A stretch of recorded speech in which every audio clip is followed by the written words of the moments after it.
the lattice of Windthorn Ridge. High above the plains, where the air shimmered like warm glass, Windthorn Ridge rose in sweeping stone arcs.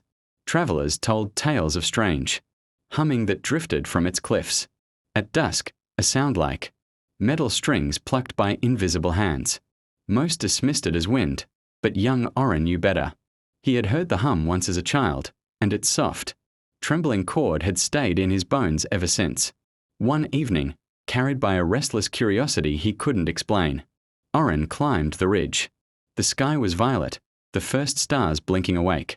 As he neared the summit, the hum returned, low at first, then rising, threading itself around him like a beckoning hand. At the ridge crest, Oren found something impossible. Stretching between two ancient spires of stone was an enormous web of silver filaments, a lattice suspended in midair, glowing faintly as if holding the last breath of daylight. Each filament vibrated, sending ripples of light across the structure in soft pulses. Oren reached out, guided more by instinct than bravery. His finger brushed a strand. The entire lattice chimed. Wind rushed upward in a spiral, dust lifting from the ground and swirling in luminous patterns. Shapes formed in the air, not ghosts, but memories.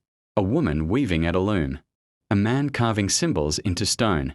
A child laughing as she ran along the ridge with ribbons of silver thread. Oren understood. Windthorn's lattice wasn't a trap.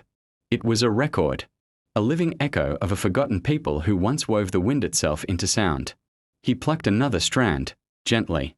A clear tone spread through the ridge, followed by a vision of the same people building vast bridges of light stretching between distant mountains.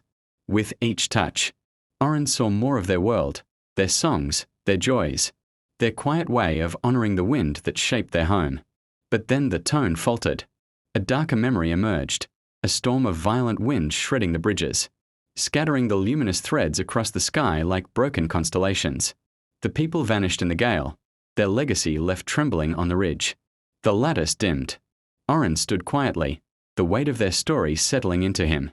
He realized the humming he'd always heard wasn't warning or magic. It was longing, a lingering plea not to be forgotten. So he placed both hands on the filaments and strummed them in a gentle rising chord, echoing the last harmony he'd seen the windweavers share. The lattice brightened, glowing soft and grateful. When Oren descended Windthorn Ridge, the night hummed behind him, not haunting, but hopeful, as if the ridge itself had finally breathed again.